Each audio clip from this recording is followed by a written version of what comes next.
السلام على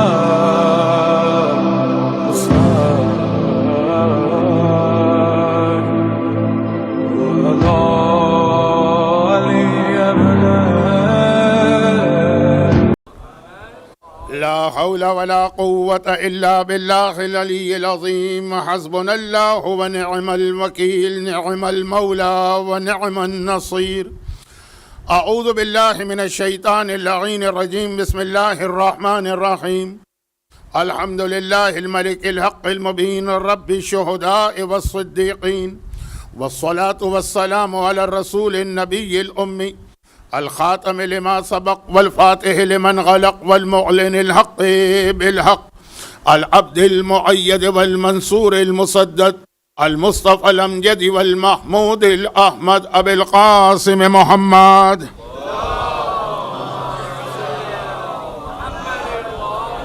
وآله الطيبين الطاهرين المعصومين المظلومين المنتجبين الميامين الذين أذهب الله عنهم الرجس وطهرهم تطهيرا.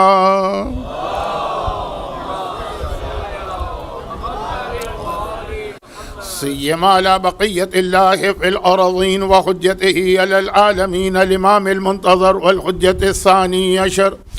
اللهم اجل فرجه وقرب زمانه وكسر انصاره واهلك اعداءه ولعنة الله على اعدائهم اجمعين. اما بعد، فقد قال الله عز وجل في كتابه المبين وفرقانه المتين وقرآنه المجيد وقوله الحق. بسم الله الرحمن الرحيم. احسب الناس ان يتركوا ان يقولوا آمنا وهم لا يفتنون ولقد فتنا الذين من قبلهم وقال وظن داود انما فتنا فاستغفر ربه وخر راكعا واناب.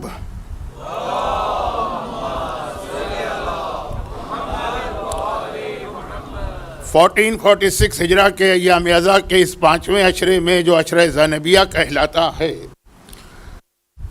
اس سال ہمیں 2 جمعے مل رہے ہیں. گرچہ شب جمعہ تو ایک ہی ملی تھی، لیکن پہلی تقریر، پہلی مجلس جمعے سے شروع ہوئی تھی اور آج یہ شب جمعہ ہے.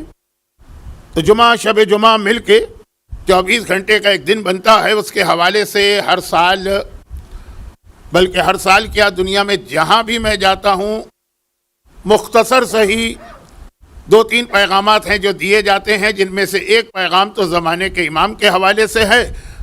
وہ پچھلے جمعے کو بات ہو گئی. اور اگر ہمارا عنوان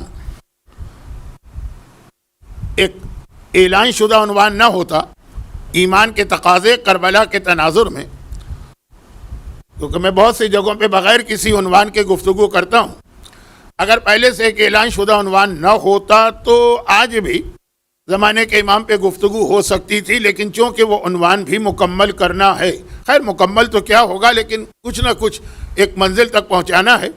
تو اب میں شب جمعہ کے اس پہلے پیغام کو، جو پچھلے جمعے کو آ چکا ہے، دہراؤں گا نہیں. ہاں، شب جمعہ کا دوسرا پیغام، اور شاید 2 دن پہلے میں نے اعلان کر دیا تھا کہ وہ کیا پیغام ہوگا، اور یہ میری ایک غلطی تھی شاید، جو اس وقت میں منظر دیکھ رہا ہوں. لیکن چونکہ میں نے زندگی میں کبھی اس کا خیال ہی نہیں کیا، اس لیے وہ غلطی تو نہیں ہے. انشاءاللہ مصائب کی منزل تک اس عنوان سے ڈرے ہوئے لوگ بھی آ جائیں گے. یہ تمہید کے بعد، اصولاً تو اس وقت مجھے ممبر پر آنے کا شرف ملنا چاہیے تھا، وقت تو اب ہوا ہے. تو یہ ایک تمہید کے بعد قرآن کریم کی جو 2 آیتوں کی آج تلاوت کی گئی ہے، پہلی آیت تو آپ روزانہ سن رہے ہیں کہ کیا تم یہ سمجھ رہے ہو کہ خالی زبان سے اپنے آپ کو مومن کہہ دو گے، وہ یوں تو رکھو، اللہ تمہیں چھوڑ دے گا کہ ہاں جاؤ تم مومن ہو ہی نہیں سکتا. لن تجد لسنت اللہ تبدیلا. تم آدم سے قیامت تک اللہ کے طریقے میں کبھی کوئی فرق نہیں پاؤ گے. اللہ کی سنت، اللہ کا طریقہ بدلتا نہیں ہے. لن تجد لسنت اللہ تبدیلا. تو آدم سے قیامت تک اللہ کا ایک طریقہ ہے، تو تمہیں کیوں اللہ صرف زبان سے مومن کہنے پہ چھوڑ دے گا، جبکہ وَلَقَدْ فَتَنَّا الَّذِينَ مِن قَبْلِهِمْ، تم سے پہلے بھی جو گزرے ہیں تو ہم نے ہر ایک کا امتحان لیا، آزمائش کی، اس کو ٹیسٹ کیا، پھر اس کے ایمان کو قبول کیا۔ اور اب یہ تو آیت پہ بات یہ عرض کر دوں کہ ایک طرح سے ابھی شروع بھی نہیں ہوئی ہے، وہ کل کی مجلس میں مزید اس آیت کی، خاص اس آیت کی تفسیر آئے گی۔ لیکن پھر اس کے بعد قرآن نے یہ تو ایک پیغام دیا سب کے لیے، اب اس کے بعد قرآن نے مثالیں بھی دی ہیں، جن میں سے بہت ہی مشہور مثال ہمارے یہاں جو مجلسوں میں پڑھی جاتی ہے وہ حضرت ابراہیم کی ہے۔ اذ ابتلی ابراہیم ربہ بکلمات فاتمہن، کیونکہ آخر میں انی جاعلک للناس اماما، تو وہ امامہ والی آیت کی وجہ سے کہ ہم نے تمہیں امام بنایا، حضرت ابراہیم کی آیت تو تلاوت کی جاتی ہے، لیکن وہ شروع کہاں سے ہوتی ہے؟ اختتام تو یہ ہوتا ہے کہ ابراہیم ہم نے تمہیں امام بنایا، شروع کہاں سے ہوتی ہے کہ پہلے ہم نے تمہارا امتحان لیا۔ ابراہیم جیسے نبی جو خلیل خدا کہلاتے ہیں، ان کا بھی امتحان لیا گیا ہے، تو ہم اور آپ کیا ہیں؟ اور پھر وہ آیت آئی تھی جو اپنی جگہ حضرت ابراہیم کے مقابلے میں اور زیادہ واضح پیغام لاتی حضرت داؤد کی، کیونکہ وہی لفظ اس میں آیا ہے جو سورہ عنکبوت میں آیا تھا، وَلَقَدْ فَتَنَّا، آیت ہے وَظَنَّ دَاؤُودُ أَنَّمَا فَتَنَّا، اور داؤد کو یقین ہو گیا کہ یہ اللہ نے میرا ایک امتحان لیا ہے۔ اب میں وہ لفظ کہنا نہیں چاہتا ہوں کیونکہ 2 دفعہ یہ بات آ چکی ہے کہ نبی کی توہین والا کوئی لفظ کہنا حرام بھی ہے، اور کل تو 8ویں امام کی حدیث آئی کہ میں تو ایسے آدمی کو دوہری سزا دوں گا۔ وہ لفظ میں کہنا نہیں چاہتا، اللہ نے امتحان لیا، لیکن وہ امتحان میں حضرت ابراہیم کی طرح سے حضرت داؤد 100 میں 100 نمبر لے کے کامیاب نہیں ہوئے کہ لفظ صحیح نہیں۔ ابراہیم کے لیے لفظ آیا وَإِذَا ابْتَلَىٰ إِبْرَاهِيمَ رَبُّهُ بِكَلِمَاتٍ فَأَتَمَّهُنَّ، أَتَمَّهُنَّ مکمل تمام پورا امتحان انہوں نے دیا 100 میں 100۔ داؤد کے امتحان میں آپ سمجھ لیجئے کہ 100 میں 99 نمبر جو اسکول میں کالج میں ملا کرتے تھے ہمارے زمانے میں، آج کل تو کچھ گریڈنگ سسٹم ہے۔ تو قرآن نے کہا فَاسْتَغْفَرَ رَبَّهُ، جیسے ہی داؤد کو یقین ہوا کہ یہ جو میرے پاس کیس آیا ہے یہ کوئی عام کیس نہیں ہے، یہ تو میرا ایک امتحان تھا، انما فتنا، وہ لفظ جو قرآن نے ہمارے اور آپ کے لیے استعمال کیا کہ وَلَقَدْ فَتَنَّا، ہم تمہارا امتحان لیں گے، وہ داؤد کی زبان پہ آئے، داؤد کے ذہن میں آئے، انما فتنا فاستغفر ربہ۔ اب نبی تو ایک نمبر سے بھی پیچھے رہ جائے اس کے خیال میں، اس کے اندازے اس کے حساب سے یہ بہت بڑی بھول ہے، تو استغفار کیا اپنے رب کی بارگاہ میں، خر راکعہ، سجدے میں گر پڑا، واناب، اور پھر اس نے توبہ کی، اناب جس سے اللہ کا ایک نام منیب بنا، یا اللہ کی طرف وہ واپس پلٹ کے گیا۔ اب یہ آیت کے ترجمے میں زیادہ وقت لگا دیتا ہوں۔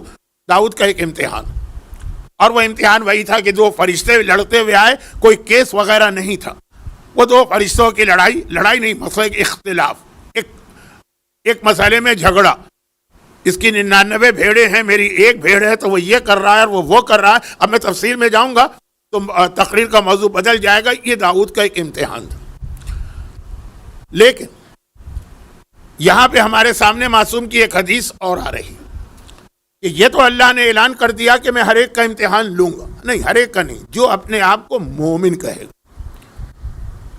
کافروں کا بھی امتحان ہوگا، منافقوں کا بھی امتحان ہوگا، لیکن اس میں ضروری نہیں کہ ہر ایک کا ہو، مومنوں میں سے ہر ایک کا ہوگا۔ اور مومنوں کا جو امتحان ہوگا اس کے 2 طریقے اللہ نے بیان کیے۔ کچھ کو ہم مصیبت میں رکھ کر مصیبت کے ذریعے ان کا امتحان لیں گے، کچھ کو ہم نعمتیں اور دنیاوی عیش و آرام دے کر ان کا امتحان لیں گے۔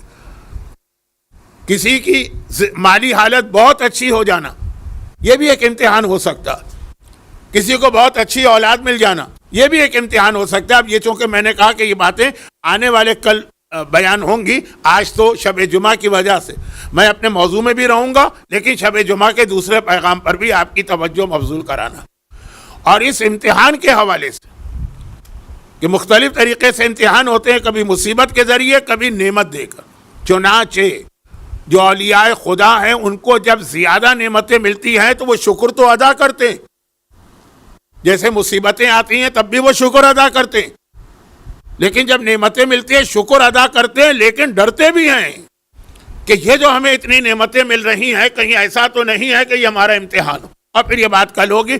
اس حوالے سے 8ویں امام کا امتحان بڑا عجیب تھا. آج کی مجلس بھی 8ویں امام کو فوکس کرتے ہوئے جو آج کا موضوع ہے اس کے حوالے سے بات آگے بڑھے گی. 8ویں امام کا امتحان بہت ہی عجیب سا امتحان تھا، اور خود امام معصوم نے، یعنی 8ویں امام نے، امام علی ابن موسیٰ الرضا علیہ الصلاۃ والسلام نے یہ جملہ ارشاد فرمایا. خود 8ویں امام نے جملہ ارشاد فرمایا کہ جو امتحان اللہ نے لیا، میرا امتحان لیا، یہ امتحان صرف اور صرف اور صرف میرے جد رسول خدا کا لیا گیا اور کسی کا نہیں. اور پھر خالی یہ ایک امتحان نہیں تھا، اس سے پہلے ایک امتحان اور تھا. 8ویں امام کی امامت شروع ہوتی ہے 183 ہجرہ میں. اس وقت ایک امتحان لیا جیسے ہی امامت شروع ہوئی. وہ قرآن کریم نے حضرت ابراہیم کے حوالے سے ایک قانون کو طے کر دیا، ایک فارمولہ سیٹ کر دیا کہ جہاں امامت ملے گی تو وہاں پہلے امتحان ہوگا.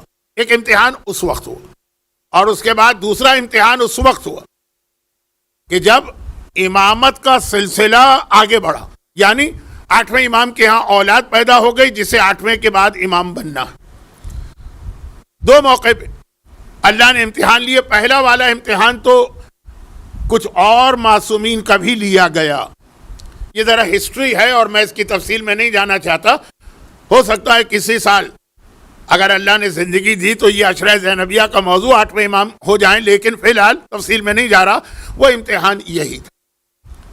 7ویں امام 14 سال قید میں رہے تھے، اور جب وہ قید میں تھے تو 8ویں امام ابھی امامت شروع نہیں ہوئی.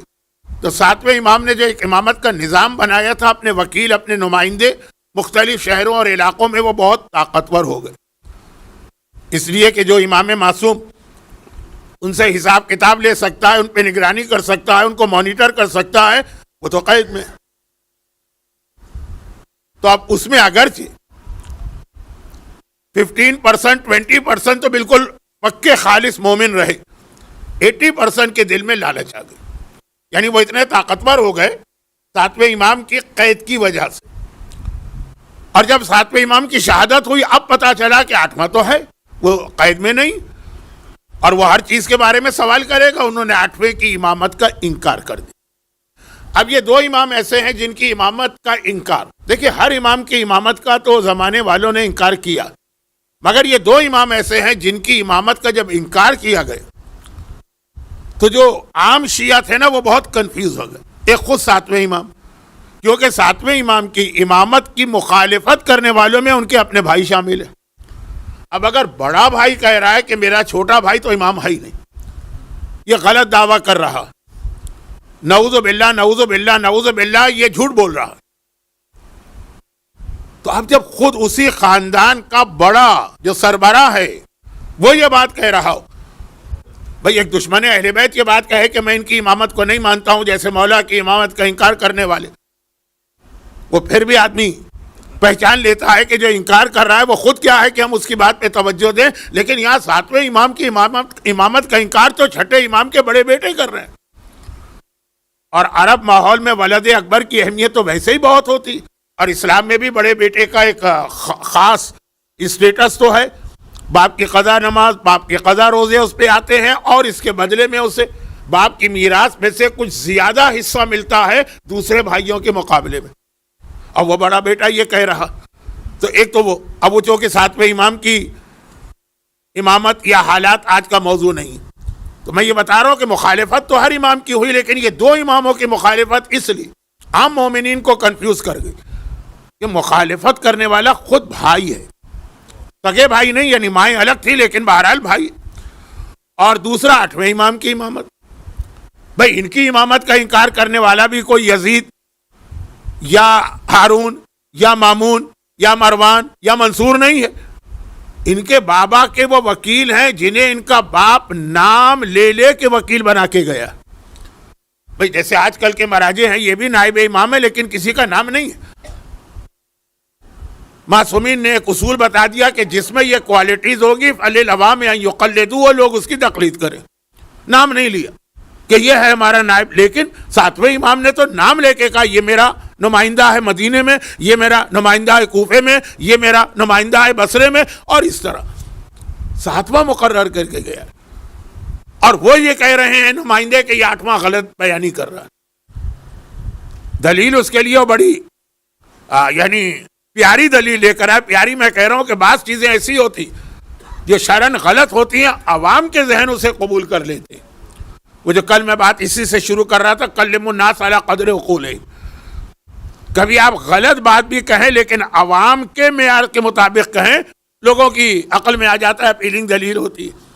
اب اگر کوئی یہ کہہ دے کہ اس کائنات میں رسول اللہ کے بعد مولا کی عظمت و فضیلت اور رتبے میں کوئی شک ہے، تو مومن تو شک کر ہی نہیں سکتا۔ خود آٹھویں امام کی کتنی حدیثیں اس حوالے سے ہیں، یہ بھی آٹھویں امام کی حدیث ہے کہ میرے جد ایک دن میرے دادا کو دیکھ کے کہہ رہے تھے کہ یا علی، میں نے جب اللہ سے خصوصی دعا مانگی تو تیرے لیے دعا مانگی کہ اے خدا 5 جگہوں پر علی کو میرے ساتھ رکھنا، وہ جو ایک مشہور حدیث، اور اس کا جو کہ پہلا جملہ میری آج رات کے موضوع کا حصہ بننے والا ہے۔ جب میں اب اپنی قبر سے اس حالت میں نکلوں، یہ آٹھویں امام کے الفاظ ہیں، کتاب کا حوالہ میں کل دے چکا ہوں، اگرچہ ہر مومن جانتا ہے کہ کتاب میں کوئی حدیث آ جانا دلیل نہیں ہے کہ یہ حدیث صحیح، لیکن بہرحال یہ والی حدیث صحیح کہ جب میں اپنی قبر سے نکلوں اپنے بالوں سے مٹی جھاڑتا ہوا، یہ لفظ کہنے کی رسول کو ضرورت نہیں تھی، لیکن قبر کے حوالے سے جو پیغام بھی اس میں ضمناً مل رہا کہ قبر اتنی ایک سخت چیز، اللہ کے رسول کہہ رہے ہیں کہ جب میں قبر سے اپنے بالوں سے مٹی جھاڑتا ہوا نکلوں تو اے علی تم میرے ساتھ ہو، اور اللہ نے میری یہ دعا قبول کر۔ پیغمبر عام جملہ بھی کہہ سکتے تھے کہ جب میں میدان قیامت میں آؤں تو تم میرے ساتھ آؤ، نہیں، جب میں اپنی قبر سے اس حالت میں نکلوں کہ اپنے بالوں سے مٹی کو جھاڑ رہا ہوں، اور اس میں وہ پیغام بھی آ گئے کہ ہمارے اور آپ کے جسم تو قبر میں جا کے گلتے ہیں اور سڑتے ہیں، نہ ہمارے سر ہوں گے نہ بال ہوں گے، لیکن سینکڑوں سال بھی گزر جائے نبی اور امام کا جسم محفوظ رہتا ہے۔ لیکن یہ تو موضوع کہیں اور جا رہا ہے، واپس آئی۔ اور پھر مثلاً یہ کہ جب پھر حساب کتاب کا موقع ہے، میزان ترازو، وہاں پر جب میں کھڑا ہوں تو اے علی تم میرے ساتھ ہو، اللہ نے میری یہ دعا بھی قبول کر۔ اور جب اللہ مجھے میدان قیامت میں علم دے گا، لوائے حمد، تو وہ تیرے ہاتھ میں ہو، یہ اللہ سے دعا مانگی اور اللہ نے دعا بھی قبول کر لی۔ اور پھر جب مجھے کوثر ملے تو اس کو ساقی کا فریضہ تم ادا کرو، اور اللہ نے میری یہ دعا قبول کر لی۔ اور جب جنت میں میری ساری امت جائے تو قیادت تم کرو، تم آگے چل رہے ہو، تمہاری وجہ سے میری امت تمہارے پیچھے پیچھے جائے، اللہ نے یہ دعا بھی قبول کر لی۔ یہ آٹھویں امام کی حدیث، اور ایک نہیں، حدیثوں کا ایک سلسلہ چلا رہا، وہ بھی آٹھویں امام کی حدیث تھی جو کل میں نے وقت کی کمی کی وجہ سے روک دی، وہ بھی بہت مشہور حدیث۔ ایسی بہت ساری حدیثیں ہیں، یہ تو پورا ایک جیسا میں نے کہا کشرہ ہو سکتا ہے آٹھویں امام کی زبان سے اپنے دادا علی کے وہ فضائل جو پیغمبر نے بیان کیے ہیں، اس میں یہ ایک حدیث بھی۔ اور یہ حدیث میں بھی میں ایک وضاحت کل کر چکا ہوں، ایک وضاحت میں نے آج تقریر کے شروع میں کر دی، وضاحت نہیں کی، اشارہ کیا۔ کل میں نے کیا عرض کیا تھا کہ بعض اوقات دو معصومین اس طرح بات کرتے ہیں کہ ہم کو ایسا لگتا ہے کہ ایک تو جانتا ہے چیزوں کو، دوسرا نہیں جانتا۔ اور پھر میں نے رسول خدا کی مثال دی کہ سفر معراج میں جبرائیل سے پوچھ رہے ہیں کہ یہ کیا ہے، یہ کیا، بات کل آ چکی۔ اور آج حضرت داؤد کا واقعہ، دو فرشتے ہیں، دونوں کو پتا ہے حقیقت کیا، بلکہ یہ کہیے کہ کوئی کیس ہے ہی نہیں۔ بھائی فرشتوں کے پاس بھیڑ بکریاں نہیں ہوتی۔ سورہ سعد یہ اس کا پورا اس میں واقعہ، دو فرشتے لڑتے ہوئے آ رہے ہیں کہ ایک کہتا ہے میرے 99 بکریاں ہیں، بھیڑیں، اور دوسرا کہتا ہے میری ایک بھیڑ ہے، اور یہ میرا بھائی، ہم دونوں بھائی ہیں، یہ میری بھیڑ پہ قبضہ کرنا چاہتا ہے، نہ اس کے پاس کوئی بھیڑ ہے نہ اس کے پاس کوئی بھیڑ ہے۔ لیکن فرشتے اس طرح سے آ رہے ہیں کہ جیسے واقعاً کوئی ایک سیریس کیس ہے، کیونکہ مسئلہ وہاں داؤد کا امتحان تھا۔ تو یہ ایک طریقہ ہوتا ہے۔ رسول یہ آٹھویں امام فرما رہے ہیں، اچھا یہ جو حدیث ہے آٹھویں امام کی یہ والی، یہ حدیث بھی تقریباً اسی انداز کی ہے۔ اور اس کے بعد جو اب حدیث میں پڑھوں گا آج کی رات کی وجہ سے، شب جمعہ 2 راتیں پہلے جو میں اعلان کر چکا تھا، وہ حدیث بھی اسی انداز کی ہے جس انداز کی حدیث سلسلۃ الذہب ہے. ہمارے ایک حدیث ہے نا گولڈن چین، جس کے بارے میں کہا جاتا ہے کہ خود حدیث کا پیغام جتنا اہم ہے اتنا ہی اہم جو ہے اس کے راویوں کے نام ہے. اور وہ آپ کو معلوم ہے بہت مشہور ہے، اس لیے کہ آج بھی ہمارے تمام مجتہدین یہ لکھتے ہیں کہ اگر مردے کو عذاب قبر سے بچانا ہے یا کم از کم اس کے عذاب میں کمی لانا تو اس کے کفن کے اوپر حدیث لکھو کہ نہ لکھو، اس کے راوی لکھو. راوی یعنی چین آف نیریٹر، راویوں کا سلسلہ وہ مشہور ہے. 8ویں نے کہا کہ مجھ سے میرے بابا نے، اور ان سے ان کے بابا نے، اور ان سے ان کے بابا نے، اور یہ سارے معصوم راوی چلے آ رہے ہیں. صرف یہ ہے کہ آخر میں 2 راوی اور بڑھ گئے، یعنی پھر دادا نے اور دادا نے، پھر اپنے والد سے، اور انہوں نے چوتھے سے، اور انہوں نے تیسرے سے، اور انہوں نے مولا سے، انہوں نے رسول خدا سے سنا. اب جو 2 حدیثیں میں پڑھ رہا ہوں وہ یہاں جا کے رک جاتی ہے. لیکن جو حدیث ہے سلسلۃ الذہب ہے، اس کے اندر ہے کہ رسول کہتے ہیں میں نے جبرائیل سے سنا، جبرائیل کہتا ہے میں نے خود اللہ سے سنا. یہ جو راویوں کا سلسلہ ہے نا، یہ خود راویوں کے نام ہی دنیا اور آخرت کی ہر پریشانی دور کرنے کے لیے کافی ہیں. بلکہ روایت کا یہ جملہ ہے جسے ہمارے مراجع بھی لکھتے ہیں اپنی کتاب میں کہ یہ تو ایسے راوی ہیں، اصل حدیث نہیں، خالی راوی، کہ یہ حدیث کے راویوں کے نام پانی پہ پڑھ کے اگر کسی مجنون کو بھی پلاؤ گے تو صاحب عقل ہو سکتا ہے. تو یہ جو سلسلۃ الذہب کہلاتا ہے، ذہب یعنی آپ کو پتا ہے سونا، سلسلہ مانی وہ چین جو گلے میں عورتیں نیکلس یا ہار پہنتی راویوں کا. اب وہ تو 2 حدیثیں جس کے اندر راویوں کا یہ سلسلہ، دونوں حدیثیں 8ویں امام سے، 8ویں سے شروع ہوتی ہیں دونوں. ایک وہ حدیث ہے جو عام طور پہ پڑھی جاتی ہے شہر نیشاپور میں امام جب پہنچے تھے امام، کہ قال اللہ لا الہ الا اللہ حصنی ومن دخل حصنی امن من عذابی. یہ 8ویں امام نے نیشاپور میں حدیث ارشاد فرمائی تھی. پہلے راویوں کے نام لیے اور اس کے بعد کہا تھا کہ اللہ کہتا ہے کہ لا الہ الا اللہ کا کلمہ میرا قلعہ ہے، جو اس میں آ گیا میرے عذاب سے بچ گیا. اور انہی 8ویں امام نے انہی راویوں کے نام کے ساتھ، جس میں آخر میں رسول خدا کے بعد جبرائیل ہے، جبرائیل کے بعد اللہ، وہ حدیث ارشاد فرمائی جو آج مشہد مقدس میں 8ویں امام کی زری کے سرانے دیوار پہ لکھی ہے. پہلی حدیث ہے کہ لا الہ الا اللہ میرا قلعہ ہے. دوسری حدیث ہے ولایت علی حصنی ومن دخل حصنی امن عذابی، علی کی ولایت میرا قلعہ ہے، جو اس میں آ گیا وہ ہر عذاب سے بچ گیا. یہ 2 حدیثیں سلسلۃ الذہب کہلاتی ہیں. اور جیسا کہ میں نے کہا کہ جتنا ان کا اہم پیغام جتنا اہم ہے، ایک کا پیغام ہے توحید، پورے اسلام کی بنیاد، اساس، فاؤنڈیشن توحید، اور دوسرے کا پیغام ہے ولایت علی، پورے اسلام کی حفاظت کا نام ہے ولایت علی. 2 بہت اہم حدیثیں لیکن راویوں کے. اب جو 2 حدیثیں میں پڑھ رہا ہوں اس میں بھی راویوں کے یہی نام، مگر ایک فرق کے ساتھ کہ یہ رسول کے نام پہ رک جاتی ہیں حدیث. آگے جبرائیل اور جبرائیل نے اللہ، وہ یہ 2 راویوں کے نام نہیں. ان میں سے پہلے والی حدیث 8ویں سے شروع ہوتی ہے. اس کے بعد جو حدیث میں پڑھوں گا وہ مزید ایک اضافہ ہے، وہ 9ویں سے شروع ہوتی ہے. 9ویں نے کہا کہ میں نے اپنے بابا سے سنا، اور پھر میرے بابا نے اپنے بابا 7ویں سے، اور انہوں نے اپنے بابا 6 سے، اور وہ سلسلہ. تو پہلے یہ حدیث سن لیجئے جو بالکل سلسلۃ الذہب کی طرح کی ہے، صرف اس فرق کے ساتھ کہ آخر کے 2 راوی نہیں ہیں. اور وہ یہ کہ ایک دن یہ راوی 8ویں فرماتے میں نے اپنے بابا 7ویں سے، انہوں نے 6 سے، انہوں نے 5ویں سے، انہوں نے 4 سے، انہوں نے آقا حسین سے، انہوں نے مولا کائنات سے یہ سنا کہ ایک دن میں رسول اللہ کے ساتھ مدینے کے ایک بازار سے گزر رہا کہ اچانک ایک آدمی ہمارے سامنے آ گیا. قد اس کا لمبا تھا اور اس کے دونوں شانے بہت چوڑے تھے اور گھنی داڑھی تھی. یہ خود مولا کے الفاظ ہیں. اور اس نے آ کے پہلے رسول خدا کو سلام کیا، السلام علیکہ یا رسول اللہ، اور اس کے بعد اس نے مجھے سلام کیا، السلام علیکہ یا رابع خلفاء اللہ، اللہ کے خلیفہ میں 4تھے آپ پہ میرا سلام. یہ سلام کرنے کے بعد بہت مشہور حدیث ہے، مجلسوں میں پڑھی جاتی ہے.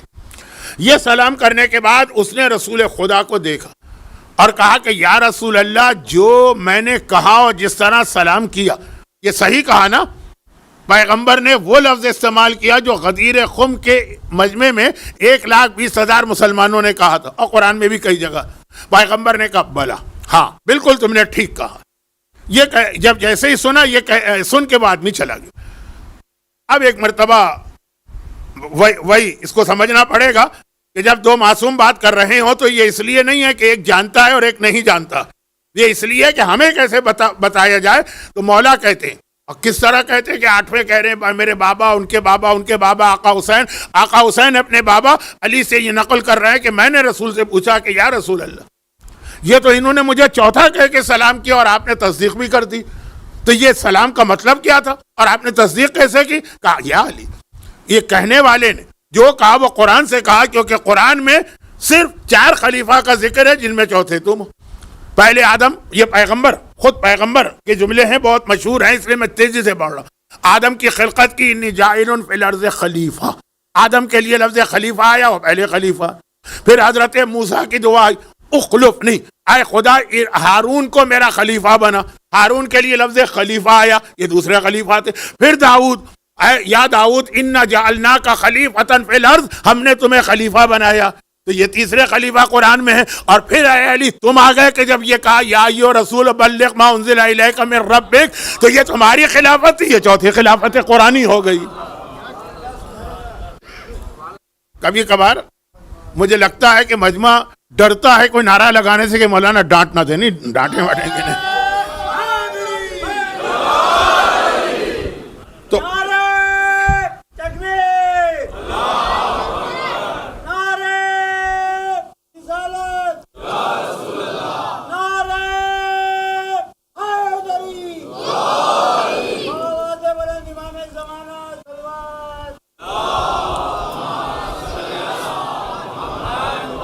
تو یہ حدیث تو آپ نے بہت سنی ہے کہ قرآن میں 4 ہی خلیفہ آئے ہیں اور اس اعتبار سے چوتھے ہیں، لیکن یہ پوری روایت بازار مدینہ کے واقعے سے آخری جملے تک جو ابھی نہیں آیا، آخری جملہ ابھی نہیں آیا.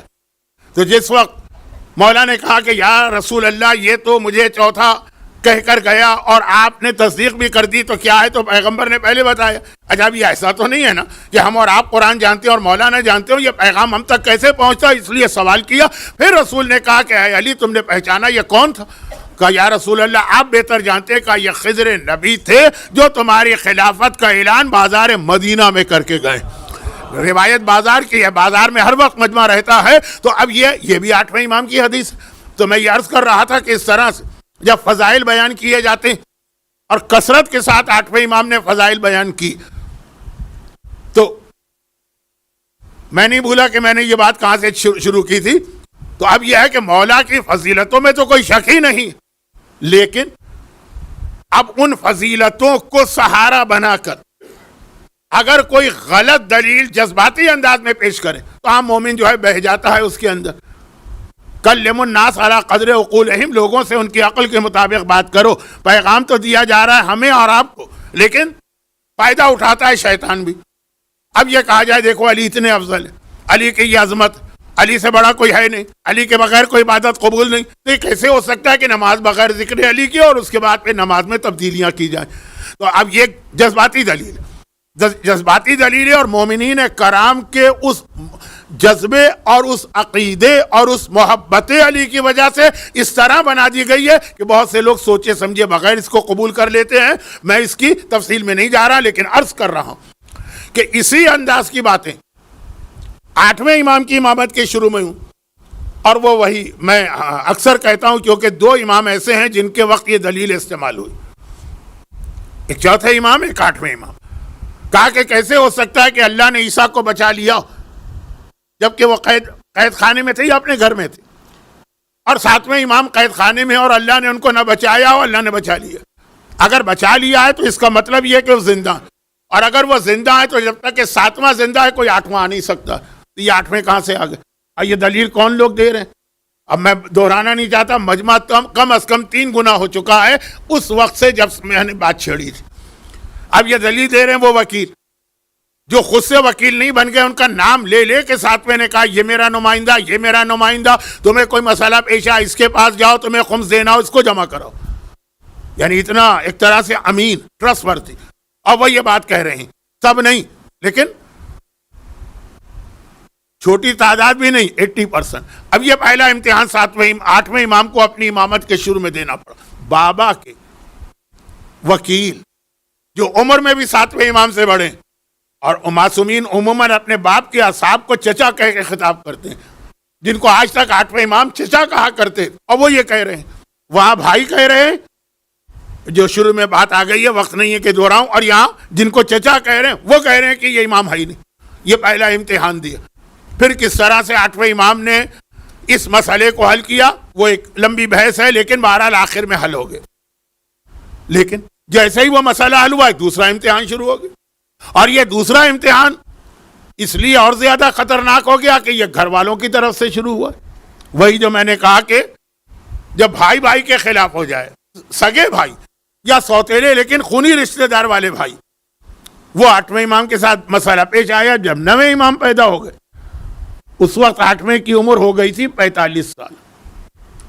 اہل بیت کے گھرانے میں 45 سال تک پہنچتے پہنچتے تو انا اعطینا کل کوثر کا وعدہ کثرت اولاد کی شکل میں نظر آنے لگتا۔ اب 45 سال کی عمر تک 8ویں کے یہاں کوئی اولاد نہیں۔ اب جب اولاد نہیں ہے، اور یہ جملہ میں اس لیے کہہ دوں کہ اس کے حوالے سے بھی ہمارے ذہن میں معصومین کی زندگی کا ایک بڑا غلط کنسپٹ، وہ فاقے کر کے زندگی گزارتے تھے، لیکن مجبوری کے فاقے نہیں تھے، ان کے پاس کائنات کی ہر نعمت ظاہری طور پر بھی تھی۔ چنانچہ 8ویں امام کی اتنی پراپرٹی تھی اور اتنا بڑا بزنس تھا اور اتنی سواریاں تھیں۔ آج تو فرض کیجیے آپ کسی مومن کے گھر میں جائیں اور 10 گاڑیاں کھڑی ہوں تو آپ حیران ہو جائیں گے۔ وہاں اگر 50 گھوڑے کھڑے ہیں تو سمجھیے 50 گاڑیاں۔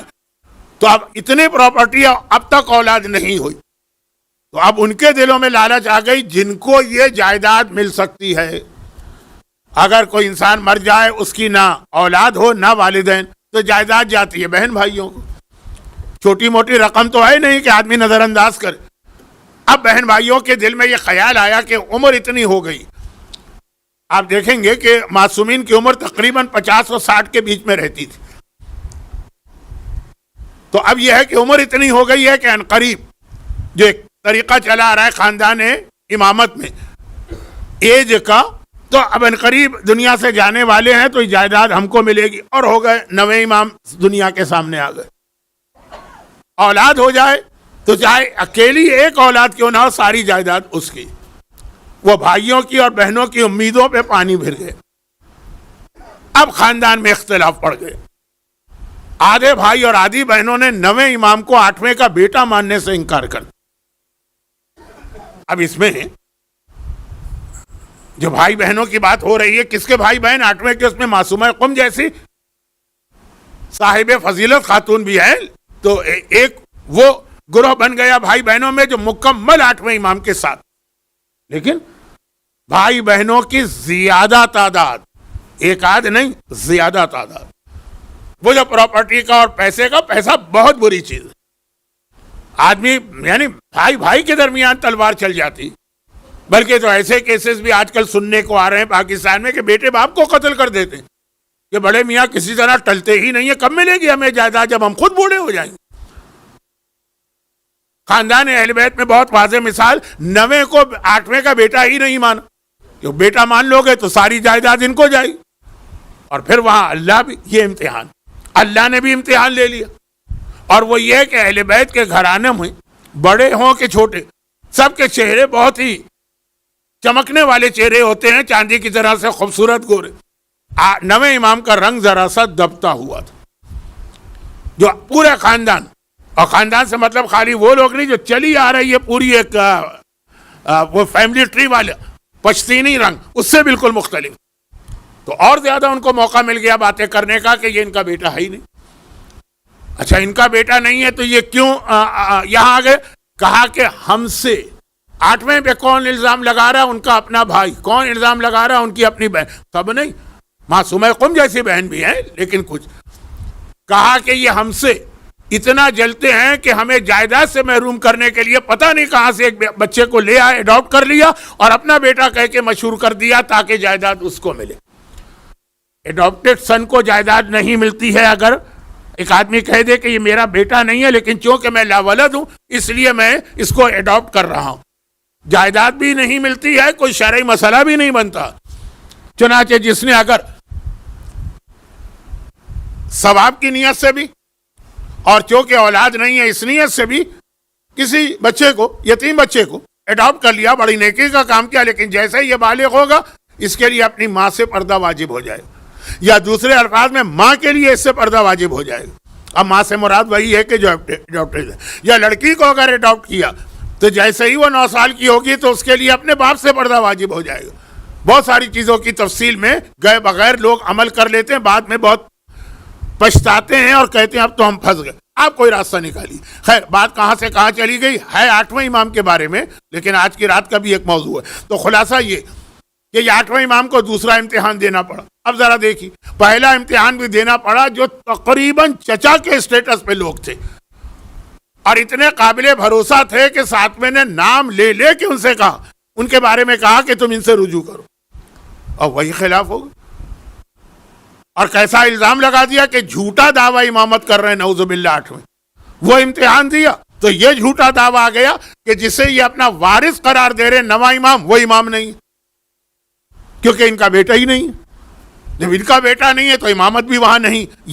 یہ ہم اور آپ سورہ عنکبوت کی جو آیت میں پہلی مجلس سے پڑھ رہا ہوں، آج 7ویں مجلس ہو گئی ہے، تو ہم اور آپ، قرآن کہتا ہے تمہارا امتحان لیں گے، تو ہم اور آپ کیا ہیں؟ ابراہیم، داؤد، حتیٰ معصومین، حتیٰ 8ویں امام، ڈبل امتحان. یہ تو میں نے 2 بڑے امتحان بتائے، باقی جو ہیں وہ تو ہیں اپنی جگہ پر. مگر ان سارے امتحانات کے درمیان 8واں اپنے چاہنے والے اور ماننے والوں کو ایک پیغام بار بار دے رہا. کسی کا جوان بیٹا مر گیا. اچھا، کتابیں آج بھی جتنی حدیثیں اب تک میں نے پڑھی ابھی تک، وہ سب اسی کتاب سے ہیں جو شیخ صدوق نے لکھی. اچھا، وہ کتاب کی جو حدیثیں ہیں پھر وہ حدیثیں دوسری کتابوں میں پھیلی. شیخ صدوق نے کتاب خصال میں بھی کافی حدیثیں کوٹ کی. علامہ مجلسی نے تو تقریباً اس کتاب کی ساری حدیثیں بہار الانوار میں پھیلا کے بیان کر دی. تو یعنی خالی ایک حوالہ نہیں، حوالے بہت ہیں. ٹائم نہیں ہے اس لیے میں، اور شاید مجلس عام لوگوں کی مجلس میں اس کی ضرورت بھی نہیں، اس لیے میں زیادہ حوالے نہیں دے رہا. یہ حدیث، کسی کا جوان بیٹا مر گیا اور 8ویں نے دیکھا کہ اس کا بوڑھا باپ، یہ ابو ذر غفاری کا واقعہ آپ کو یاد آ رہا ہوگا، لیکن یہ وہ واقعہ نہیں ہے. ویسے ہی بوڑھا باپ جوان کے لاچھے پہ بیٹھا وہ رو رہا. 2 دن یا 3 دن پہلے ایک حدیث آئی تھی کہ وہ کیا رو رہا ہے؟ فرشتے روتے ہیں. جب کسی بوڑھے باپ کا جوان بیٹا مر جائے تو فرشتے روتے ہیں، لیکن باپ تو بہرحال روئے گا اور فرشتوں سے زیادہ روئے گا. اور امام نے اس کو دیکھ کر کہا اس پر رو رہا، اور اس کا خیال نہیں کرتا کہ جہاں یہ گیا ہے ایک دن تو بھی وہیں پہ جائے گا. اس کے لیے کوئی تیاری کی؟ بیٹا مر گیا ہے، پرسے کا وقت ہے، اس کو تسلی دینا ہے، دلاسا دینا. اور امام کہہ رہے ہیں کہ یہ تو گیا تو بھی تو جانے والا ہے، وہیں جانے والا ہے جہاں یہ گیا. تو کیا تو اس کے لیے تو کوئی تیاری کر کے بیٹھا؟ اور تیاری کسے کہتے ہیں یہ بھی 8ویں امام نے بتائی. البتہ یہ وہ حدیث جو میں نے کہا کہ ایک راوی اس میں شروع میں بڑھ جاتا ہے، آخر میں 2 راوی کم ہے. آخر والے راوی تو میں بار بار بیان کیا، شروع کا راوی بھی بتا دیا کہ یہ حدیث اصل میں 9ویں امام سے آئی. اور کس نے سنی ہے 9ویں امام سے؟ وہ بھی کوئی معمولی شخصیت نہیں، شاہ عبدالعظیم حسنی. تہران میں جو ایک زیارت ہم کرتے ہیں خاص شاہ عبدالعظیم کی، وہ ہیں 9ویں امام کے صحابی. اور انہوں نے یہ فرمایا، جو کہ بہت اہم شخصیت ہے، ورنہ راوی کے لیے لفظ فرمایا نہیں آتا امام کے ساتھ، لیکن چونکہ یہ خود ایک بہت اہم شخصیت، تو انہوں نے فرمایا کہ میں نے 9ویں امام کی جب میں صحبت میں گیا تھا تو ان سے یہ جملہ سنا کہ 9ویں مجھ سے فرما رہے ہیں کہ میرے بابا 8ویں نے یہ کہا. اور پھر وہ سلسلہ چلا، 8واں، 7واں، 6واں، 4تھا، 3، امام حسین اور مولا علی. مولا علی پہ سلسلہ رکا نہیں رکا. مولا نے یہ نہیں کہا کہ میں نے رسول سے سنا، ابھی رک گئے. مولا یہ فرماتے حدیث بہت مشہور ہو گئی ہے آج کل، اس لیے میں اس کی تفصیل میں نہیں جاؤں گا، پھر بھی پڑھوں گا ضرور. مولا نے کہا کہ ایک دن میں اپنی بیوی کے ساتھ رسول خدا کی زیارت کو گیا، یعنی شہزادی کے ساتھ. مولا اور شہزادی دونوں مل کر، ایک صدیق ہے، صدیق اکبر ہے، اور ایک صدیقہ طاہرہ. یہ صدیق اکبر وہ صدیقہ طاہرہ اس سے ملنے جا رہے ہیں جنہیں کافروں نے بھی صادق و امین کہا. سارے سچے اس حدیث میں جمع ہو گئے، سارے سچے اس حدیث میں جمع ہو گئے ہیں۔ مولا شہزادی کونین کے ساتھ رسول خدا کی خدمت میں گئے، فاطمہ کے بابا ہیں، علی کے ظاہری اعتبار سے خسر ہیں، ورنہ علی کے بھی بابا ہیں۔ وہ ابو القاسم والا نقطہ جو میں کل بیان کرتے کرتے رک گیا اور آج بھی رک گیا کیونکہ وقت نہیں ہے۔ خیر، جب وہاں پہنچے، اب یہ ہمارے ہاں تو بہت ہوتا ہے کہ بیٹیاں اپنے باپ سے ملاقات کے لیے جاتی ہیں، اپنے شوہر کے ساتھ باپ کے سلام کے لیے حاضر ہوتی، عام بیٹیاں بھی۔ اب شہزادی جو گئیں تو دیکھا کہ رسول خدا زمین پہ بیٹھے ہوئے رو رہے ہیں اور بہت زیادہ رو رہے ہیں، بہت گریہ کر رہے ہیں۔ عام بیٹی اپنے باپ کی یہ حالت دیکھے، باپ سے ملنے کے لیے جائے، گھر میں پہنچے، دیکھا کہ باپ زمین پہ بیٹھا ہوا رو رہا، کیا حالت ہوگی ایک عام بیٹی؟ بیٹیاں باپ سے زیادہ محبت کرتی ہیں، کوئی اس میں شک ہی نہیں۔ گھبرا گئی شہزادی، یعنی کائنات کی بڑی سے بڑی مصیبت آ جائے فاطمہ کبھی نہیں گھبرائیں گی، صابرہ، لیکن باپ کو روتا دیکھے مولائے کائنات گھبرا گئے۔ دونوں نے ایک زبان ہو کے کہا یا رسول اللہ، یہ آپ اس وقت کیوں رو رہے ہیں؟ تب وہ حدیث شروع ہوئی جو شب جمعہ کی وجہ سے میں آج مختصر کر کے اس لیے پڑھ رہا ہوں کہ خواتین ذاکرات نے یہ حدیث عورتوں کو بہت زیادہ سنا دی اور مرد حضرات بھی سنتے ہیں۔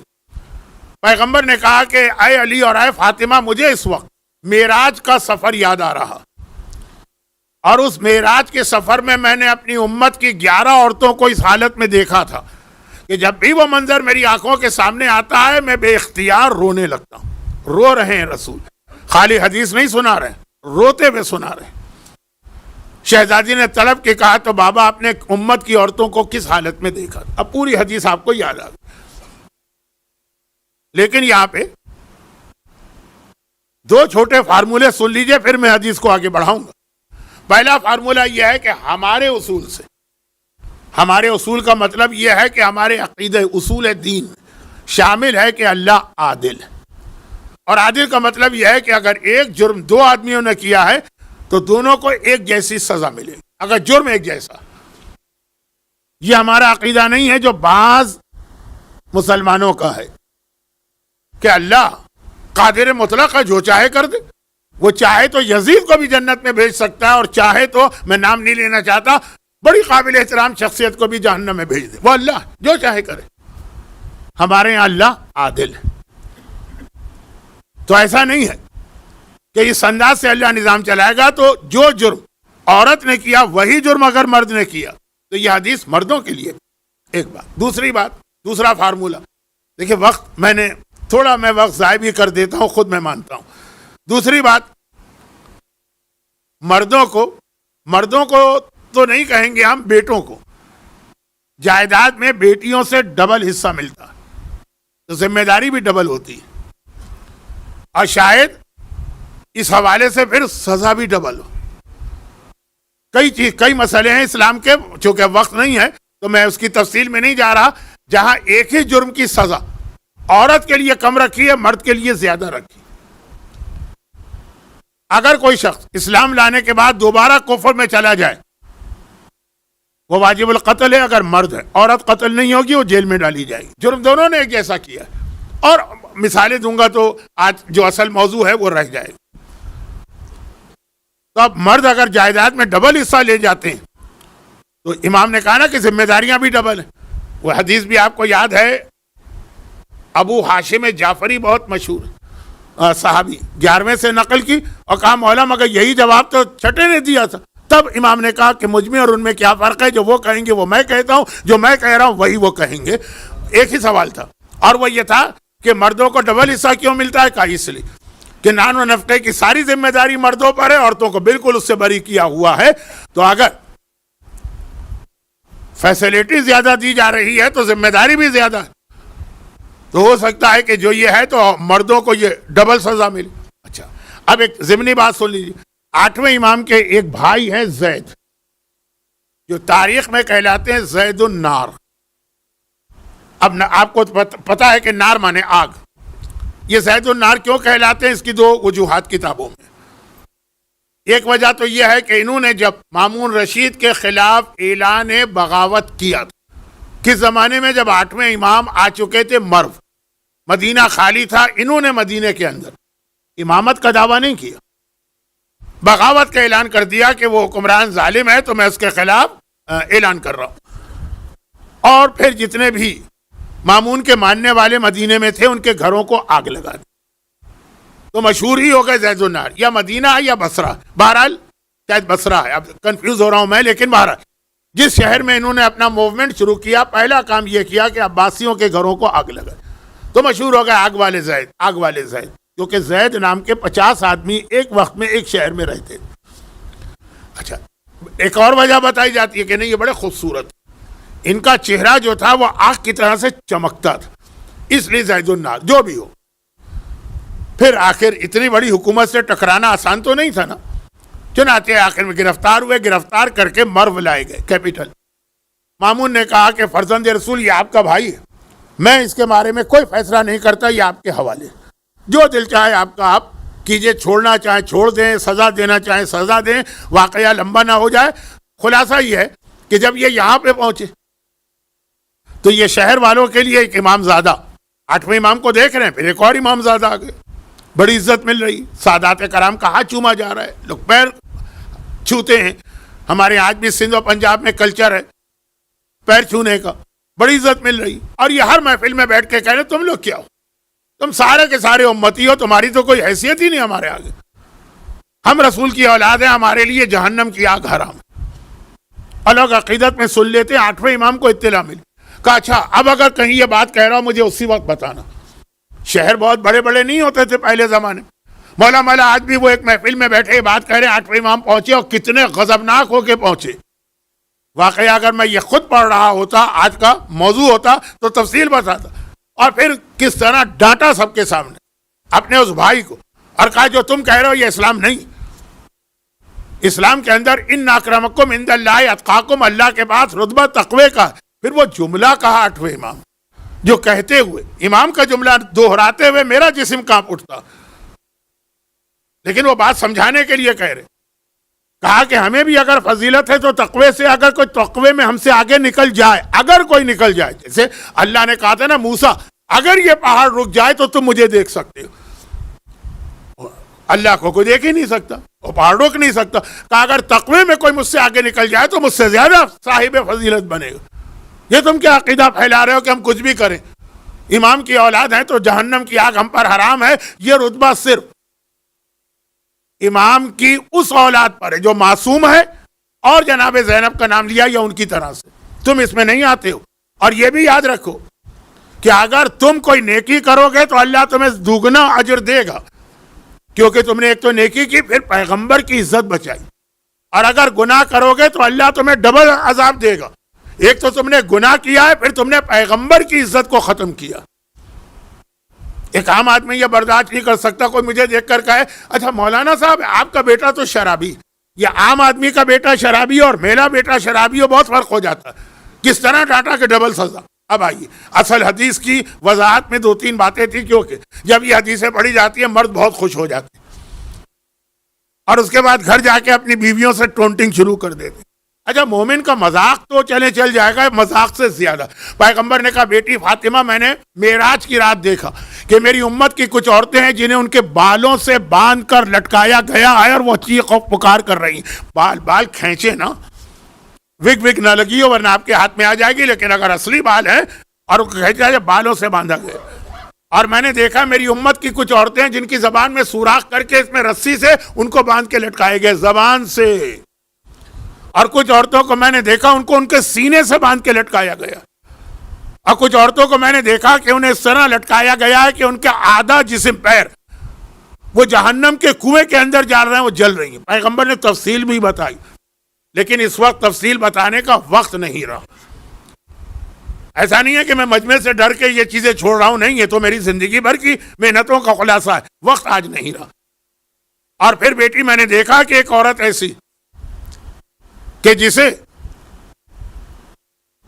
ایک جہنم کے ایک صندوق میں بند کیا گیا، وہ اندھی بھی ہے, وہ گونگی بھی ہے, وہ بہری بھی ہے, اور جزام اور برس کے مرض سے اس کے جسم کا گوشت گل گل کے گر رہا اور وہ فریاد کر رہی.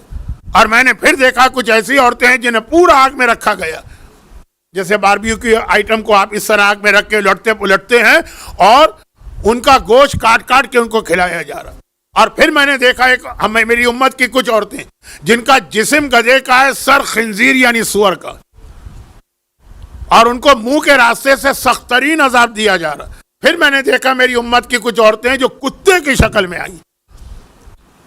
اب ذرا دیکھیے, اصل حدیث لوگ بھول جاتے ہیں. مذاق جب اڑاتے ہیں نا, کس کا؟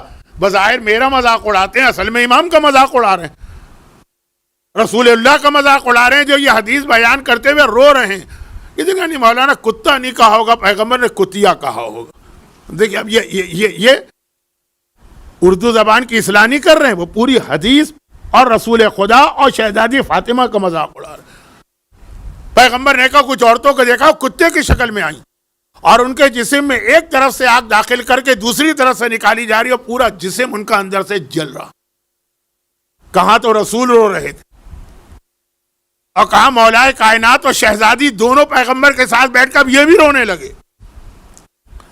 وہ یاد ہے نا آپ کو, وہ بڑھیا رو رہی تھی تو وہ نابینا آئے تو انہوں نے کہا میں تمہاری مدد کروں گا, تو وہ بھی رونے لگے. تو بلال آئے تو کہا میں تمہاری مدد کروں گا, بلال بھی رونے لگے. وہ واقعہ ذرا مذاق والا ہے, یہ واقعہ بہت سیریس. اور روتے روتے شہزادی نے کہا, عورتوں کا تذکرہ ہے نا, تو طلب کے سیدہ نساء عالمین, عورتوں کی سردار, بابا آخر یہ ہوا کیسے؟ اس میں دو تین چیزیں میں نے اس لیے چھوڑ دی کہ وہ بچے بھی مجلس میں بیٹھے ہیں, ممبر کی تہذیب بھی ہے, وہ بتانا مناسب نہیں. کہا جو عورت بالوں سے باندھ کے لٹکائی گئی تھی, یہ وہ تھی جو نامحرم سے اپنے بال نہیں چھپاتی. نہیں چھپاؤ. کتنے سال؟ 50 سال, 60 سال, 70 سال, 80 سال ہی تو تمہاری عمر ہوگی. بھئی 70 سال کے بعد تو عورت پر بالوں کا پردہ بھی معاف ہو جاتا, وہ اب بال کھول سکتی. اور 9 سال کی عمر سے شروع ہوتا ہے, 50-55 سال کے مزے کے لیے. اب پتہ نہیں اس میں کیا مزہ ہے, مزے کے لیے جو لاکھوں سال کے عذاب کو برداشت کرے, اس سے زیادہ احمق, بے وقوف, یا قرآن کے الفاظ میں ان الانسان لفی خسر, گھاٹے والا سودا اور کیا ہوگا. نامحرم سے بال نہیں چھپانا. اور جو عورت اپنی زبان کے ذریعے سے لٹکائی گئی تھی, یہ وہ عورت تھی جو اپنی زبان سے اپنے شوہر کو اذیت و تکلیف دیتی تھی. ہمارے یہاں پاکستان اور انڈیا کے بعض علاقوں میں رواج, سب جگہ نہیں, شریف گھرانوں میں کبھی یہ نہیں ہوتا, لیکن بعض علاقوں میں رواج کہ شوہر بیوی کو مارنا اپنا حق سمجھتا ہے, اور بیویاں شوہر سے مار کھانا بھی اپنی ذمہ داریوں میں سمجھتی. یہ میں کیوں کہہ رہا ہوں؟ اس لیے کہ میں خواتین کا درس دے رہا تھا, شہر کا نام بھی نہیں لیتا. 15-20 عورتیں, انہوں نے مجھ سے کہا مولانا آپ رات کو مجلس بھی پڑھتے ہیں, خواتین کے درس تو دن کو ہوتے ہیں, آج مجلس میں ضرور پڑھیے گا, ہمارے شوہروں کو بتائیے گا, بے شک ہمیں مارے لیکن اتنا نہ مارے, ذرا کم مارا کر. میں نے کہا اس کے لیے تو ہاتھ لگانا بھی حرام ہے, لیکن وہ اس طرح مجھ سے کہہ رہی جیسے یہ تو طے شدہ بات ہے کہ شوہر کو اختیار ہے کہ ذرا سی بات ہو اور بیوی کو اس نے ایک تھپڑ جڑا اور مارا. یہ عورتیں کہہ رہی ہیں, یہ سمجھ کے کہ یہ تو اسلام میں شاید آ گیا ہے حکم, حرام ہے حرام. اگر اس طرح سے بھی ہاتھ لگا کہ اس کی کھال کا رنگ بدل گیا تو دیت واجب, اور ذرا جا کے دیکھیے دیت کی مقدار کیا ہوتی. لیکن مسئلہ یہ ہے کہ مرد کا ہاتھ کب اٹھتا ہے؟ جب عورت کی زبان نہیں رکتی. یہ زبان شوہر کو اذیت دینے والی عورتیں, کہا کہ ٹھیک ہے, وہی بات, کتنے سال زبان کا مزہ چکھا, 50 سال, 60 سال, 70 سال, 80 سال, اور اس کے بعد اس کی سزا کتنی؟ کم سے کم جو ہے مرنے سے لے کے قیامت تک. اب یہ قیامت کی بات چھوڑیے, وہ تو بات کا مسئلہ ہے. اور حدیث رسول روتے ہوئے سنا رہے ہیں, شہزادی روتے ہوئے سن رہی, اور وہ عورت کے جسے سینے سے باندھ کے لٹکایا گیا, یہ اپنے شوہر کا حق ادا نہیں کرتی, وہ والا حق جس کے لیے شادی کی جاتی. اور وہ عورت جسے آدھے جسم پاؤں سمیت جہنم کے کنویں میں رکھا گیا, یہ وہ ہے جو بغیر شوہر کی اجازت کے گھر سے باہر جاتی. شریعت کے کتنے ہی مسئلے, اجتہاد ہو رہا ہے, مجتہدین کے فتوے ہیں, بدل رہے ہیں. آپ نے 50 سال پہلے کچھ سنا, آج کچھ سنا, اس مسئلے میں کوئی تبدیلی نہیں. بغیر اجازت کے شادی شدہ عورت کے لیے گھر سے نکلنا حرام. اجازت مینس شوہر کی اجازت. اور وہ عورت کہ جسے آگ کے پورے صندوق میں بند کیا گیا, لفظ تھا جہنم کا صندوق. جہنم کا صندوق آگ سے بنایا جاتا. جہنم میں آگ ہی تو ملتی ہے اور کیا ملے گی؟ کس چیز سے بنائیں گے؟ جس چیز سے بنائیں گے وہ جہنم میں پگھل کے رہ جائے گی. آگ. آگ کا صندوق اس میں بند کیا ہے. گونگی بھی ہے, بہری بھی ہے, اندھی بھی ہے, اور یہ سارا, اور سانپ اور بچھو بھی اس کے اوپر مسلط اس صندوق کے اندر. کا یہ وہ عورت ہے جو اپنے غسل صحیح نہیں کرتی تھی, گندی رہا کرتی تھی, اور غسل صحیح نہ ہونے کی بنا پہ نمازیں بھی اس کی غلط تھی اور یہ نمازوں میں لاپرواہ بھی تھی. اب اگر یہی کام مرد کر رہا ہے تو یہی سزا اس کو بھی ملے گی. اور بیٹی فاطمہ وہ عورت جس کے جسم میں آگ داخل کی جا رہی ہے اور منہ سے اور اس کے پہلوؤں کا گوشت کاٹ کاٹ کے اس کو کھلایا جا رہا. یہ وہ عورت ہے جو اپنے پڑوسیوں کے لیے تکلیف کا باعث بنتی. پڑوسی پڑوسی پڑوسی 3 دن موضوع یہ رہا, اگرچہ پوری مجلس نہیں تھی لیکن بہرحال موضوع رہا. اور وہ عورت جس کا جسم گدھے کا تھا اور سر اس کا خنزیر کا تھا اور اس کے سر پہ سینکڑوں عذاب آ رہے تھے, یہ وہ عورت تھی جو دوسروں سے حسد کیا کرتی تھی اور نمامہ تھی. حاسدہ و نمامہ, یہ میں نے کہا کہ پیغمبر ہی کا لفظ عربی کا سنا دو. حاسدہ, حسد کرنے والی. عورتوں میں بہت جیلسی ہوتی, اس نے وہ کپڑے پہنے تو میں کیوں نہ پہنوں.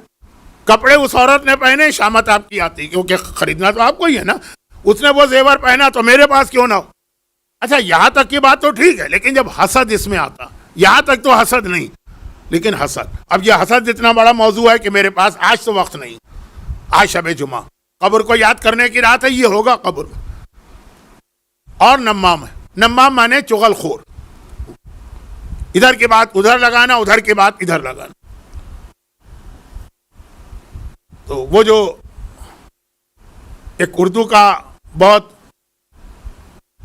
عامیانہ سا محاورہ, یعنی ذرا سلینگ, چوٹی آئی چیز چھپاؤ, لتری آئی بات چھپاؤ.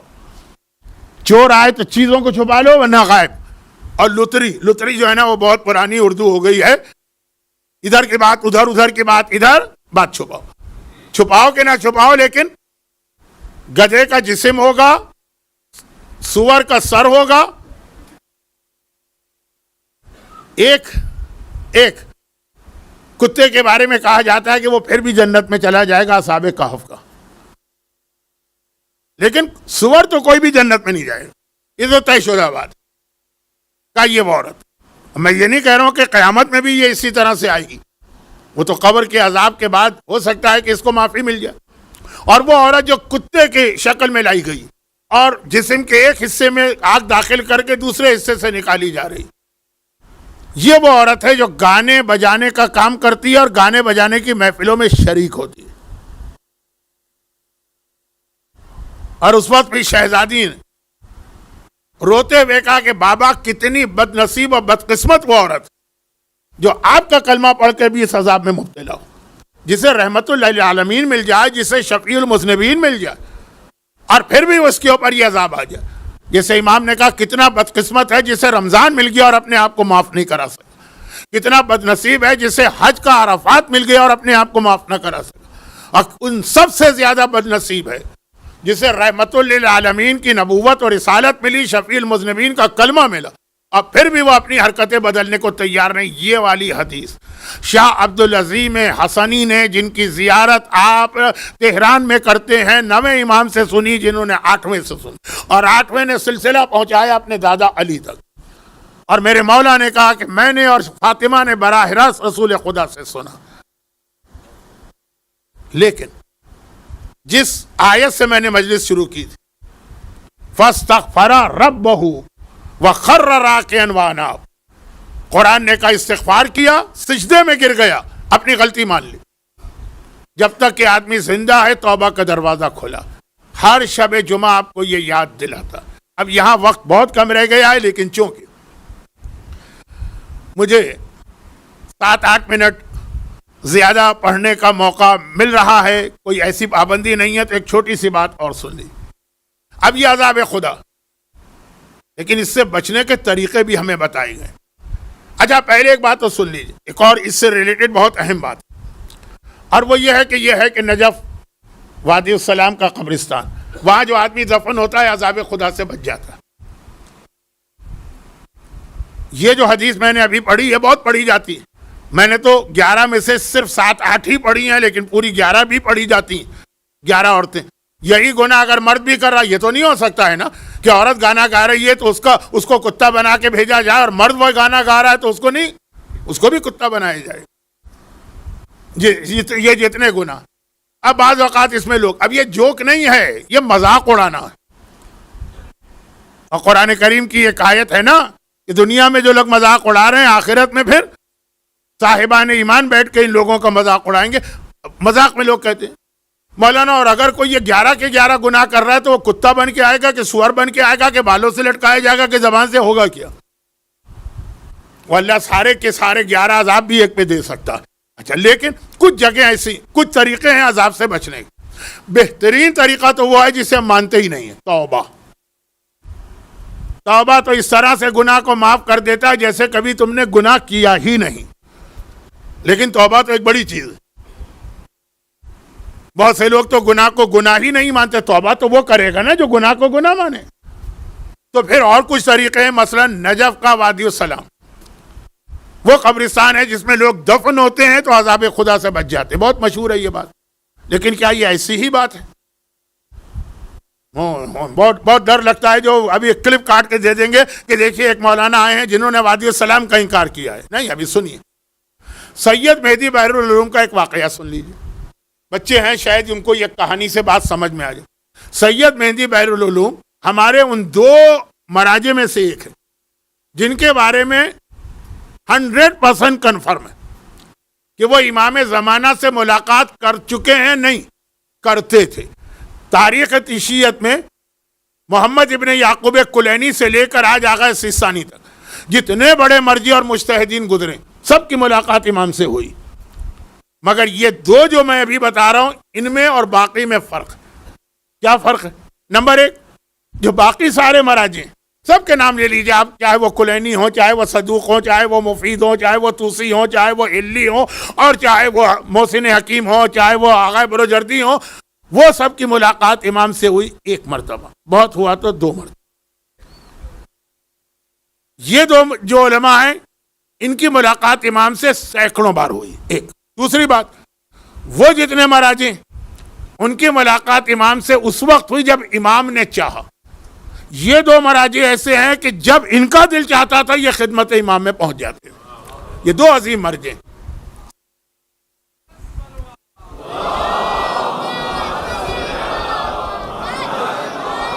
ایک مرجع دفن ہے نجف اشرف میں مولا کے روضے کے انٹرنس پر، دوسرا مرجع دفن ہے وادی السلام قبرستان جہاں سے شروع ہوتا ہے۔ پہلا مرجع مقدس سے ارض بیلی، جب آپ مولا کی زری کی زیارت کو جاتے ہیں تو رائٹ سائڈ پہ علامہ ہلی، لیفٹ سائڈ پہ مقدس سے ارض بیلی، مردوں کے لیے، عورتوں کا تو انٹرنس نہیں۔ اور وادی السلام کا قبرستان جو شروع ہوتا ہے شیخ توسی کی قبر سے، مولا کے روضے سے آپ نکلے، باب توسی سے سامنے ہی الٹے ہاتھ کے اوپر سب سے پہلی جو بلڈنگ ہے وہ ایک مسجد ہے جس پہ 2 گنبد، اس لیے کہ وہاں 2 قبریں، ایک شیخ توسی کی ہے جنہوں نے نجف کا حوضہ بنایا، اور ایک سید مہدی جن کا واقعہ بحر العلوم کہلاتے ہیں، علوم کا سمندر، اوشین آف نالج، یہ اسی میں دفن ہے۔ اکثر مومنین وہاں جاتے ہیں اور نظر انداز کرتے ہوئے آگے بڑھ جاتے ہیں، وہ ایک ہی مسجد ہے، اس کے اندر یہ 2 قبریں۔ خیر، یہ سید مہدی بحر العلوم جب چاہتے تھے امام سے مل لیتے تھے، اور ایک بار نہیں ملے سینکڑوں بار ملے۔ یہ بیٹھے ہوئے ہیں مولا کے روضے کے صحن میں درس دے رہے ہیں۔ اجتہاد کا درس جو ہے نا وہ اسی طرح مسجدوں میں یا مولا کے روضے کے صحن میں ہوتا کہ ایک شخص بہت پریشان آیا اور آنے کے بعد کہنے لگا، پرانا زمانہ ہے، 12 ہجرہ ان کا سن وفات، 1212 یعنی تقریباً 250 سال پہلے۔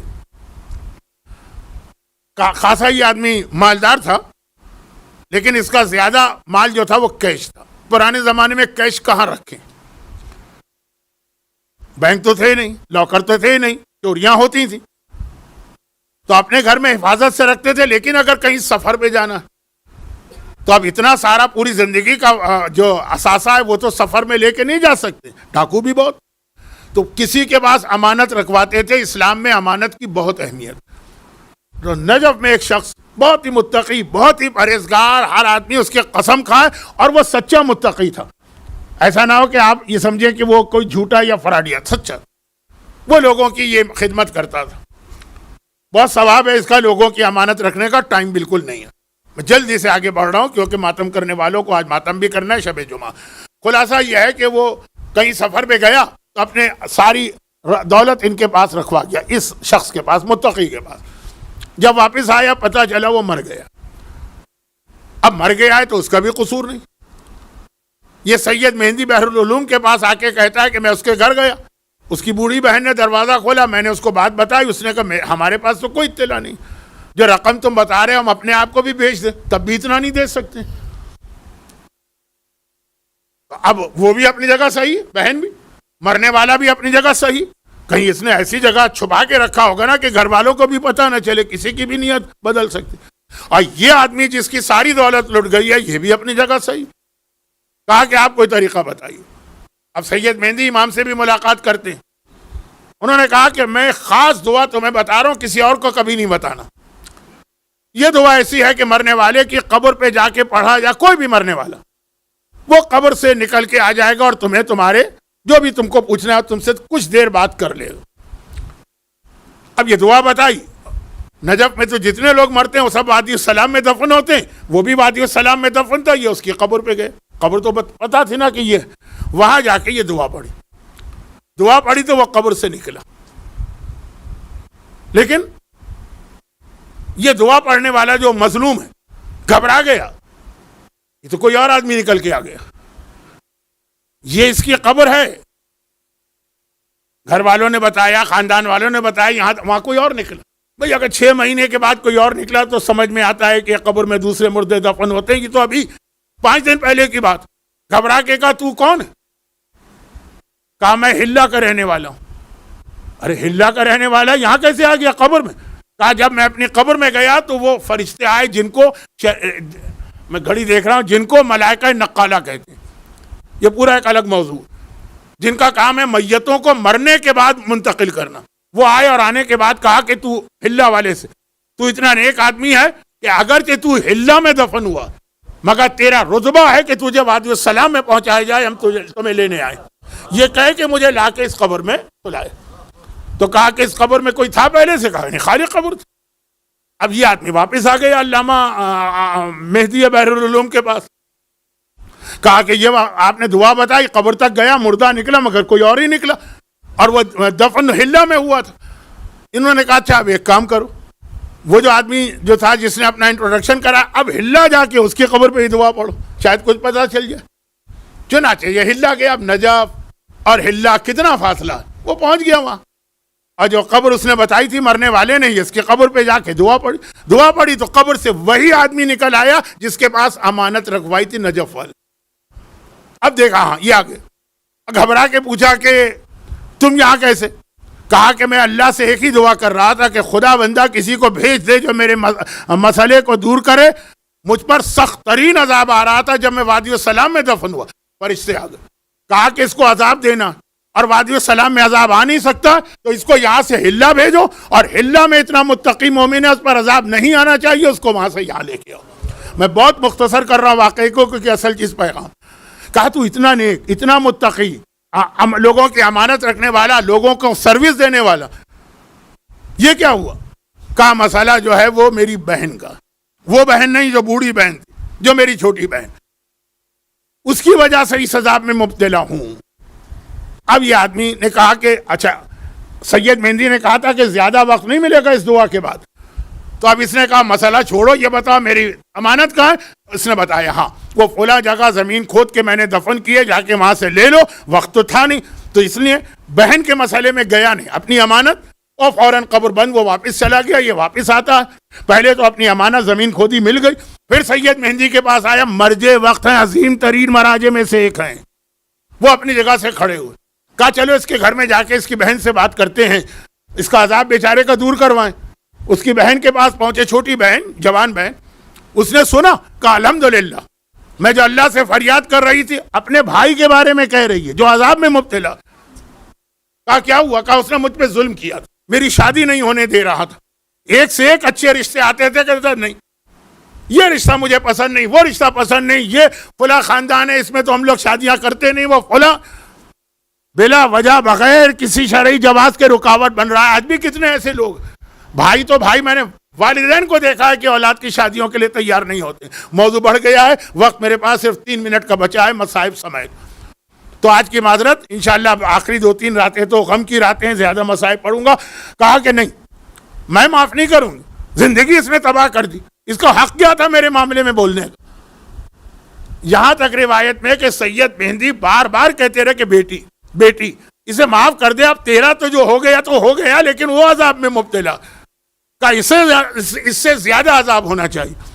آخر جا کے معاملہ اس پہ ٹلا کہ سید مہندی نے ایک بہترین رشتے کا انتخاب کرا کے اس کی شادی بھی کی اور اس کو سارا خرچہ بھی دیا. تب اس نے کہا میں نے اپنے بھائی کو معاف کیا. تو اب یہ جو میں بات کہہ رہا تھا جلدی میں سمیٹ رہا ہوں کہ عذاب خدا سے بچنے کے طریقے ہیں، لیکن یہ گارنٹی کیسے کہ اگر ہم وادی السلام میں دفن ہیں تو وہیں دفن رہیں گے؟ ہو سکتا ہے پہلی رات کو فرشتے نکال پھینکے اور پھینک دے ہمیں ہلا میں یا بھیج دے ہمیں کہیں اور. یہ بھی گارنٹی ہونی چاہیے. اور اس کے بھی کچھ طریقے ہیں، وہ کل آئیں گے، مگر نہیں اب کل نہیں، صرف ایک جملہ. اس کا ایک طریقہ سنیے اور بات ختم.